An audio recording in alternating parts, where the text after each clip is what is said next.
বিসমিল্লাহির রহমানির রহিম।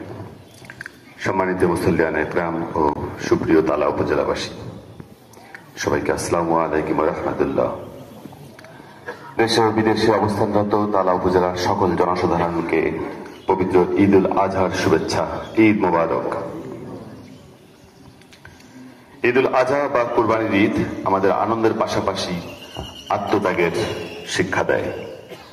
এই আত্মত্যাগ পারিবারিক শান্তি, সমাজ জীবনের শান্তি ও রাষ্ট্রীয় পর্যায়ে শান্তি তথা বিশ্ব শান্তির পূর্বশর্ত। ব্যক্তি তার জীবনে সংযম ও আত্মত্যাগের চর্চা করলে পরিবারের সকল সদস্য ও আত্মীয় স্বজনের সাথে সুসম্পর্ক বজায় থাকে। জমি জমা, টাকা পয়সা ও সম্পত্তি নিয়ে বিরোধ হয় না। অর্থাৎ পরিবারের প্রত্যেকেই নিঃস্বার্থতা ও আত্মত্যাগী হলে পরিবারে শান্তি বজায় থাকে। সমাজ জীবনে আত্মত্যাগের চর্চার ফলে সামাজিক নেতৃবৃন্দ নিঃস্বার্থভাবে নেতৃত্ব দিতে পারেন। আর নেতৃত্ব যদি নিঃস্বার্থবান হয় তাহলে সমাজের সমস্যা সংকট অনেকাংশেই দূরীভূত হয়।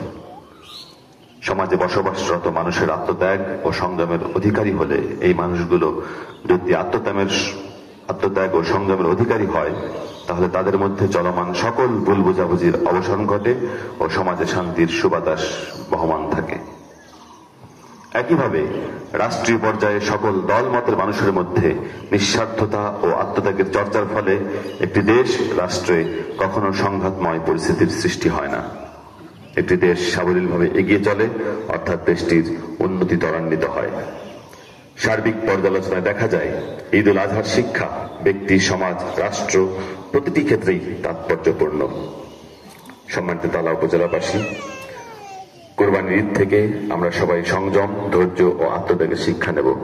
একই সাথে আমরা কোরবানি যারা করছি তারা যেন আমরা আমাদের আত্মীয় স্বজন এবং পাড়া প্রতিবেশী সহ আমাদের দুস্থ জনগোষ্ঠী যারা আছে তাদের যেন বিস্তৃত না হয়।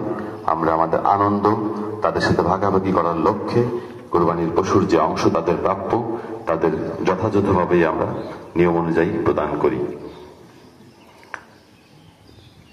তালা উপজেলার তথা সারা বাংলাদেশের সকল মানুষের শান্তি ও সমৃদ্ধি কামনা করছি। সবাইকে আবারও পবিত্র ঈদ উল আজহার শুভেচ্ছা জানিয়ে শেষ করছি। আসসালামু আলাইকুম ওয়া রাহমাতুল্লাহ।